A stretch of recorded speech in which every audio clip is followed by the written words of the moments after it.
And we appreciate you logging on to KBTX.com. We, of course, are having interviews after the shows with the candidates for all the races in District 14, and the Texas House is what we're focusing on this week. Buddy Winn joining us. We appreciate you sticking around after the show, buddy. Thank you. Well, talk a little bit about your thoughts on if you get elected being a freshman in the Texas House of Representatives. Obviously, I would think at least it would present somewhat of a hurdle being a first-timer there.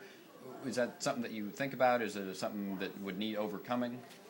Well, with my experience of working with the members of the legislature for the past 27, 29 years, I think I could walk right in and walk in any committee and possibly be a committee chair. I mean, I know how the system works. I know the people that's over there, and I have the ability to move the legislation along or stop it if it needs stopping, as the case may be. So I don't think it'll be any obstacle for me to go over as a freshman.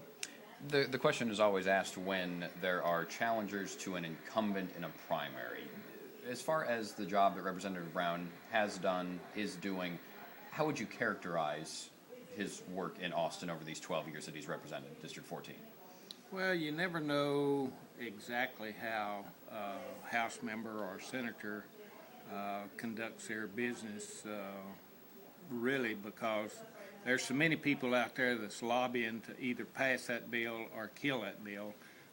It's kind of like the bill, House Bill 136 that he passed dealing with the over 65 freeze. Bill Cummins, who was the silver-haired legislator, and myself helped move that bill along, and Fred also had 4 more authors on that bill. There was 5 authors, and they were 89 co-authors on that bill. So it just depends on the piece of legislation as to how effective it's going to be.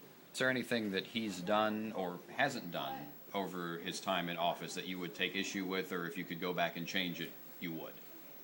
Well, if I had been over there, I would have tried to go back to the original Truth and Taxation bill that simply stated as property values increase, tax rates go down. And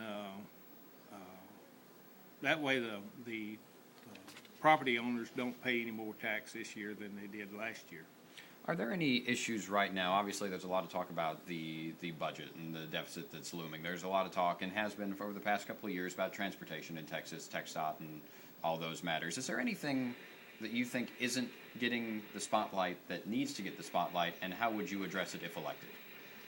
Well, the deficit is definitely going to be the main issue, and the legislature is going to have the right solutions to solve that deficit. But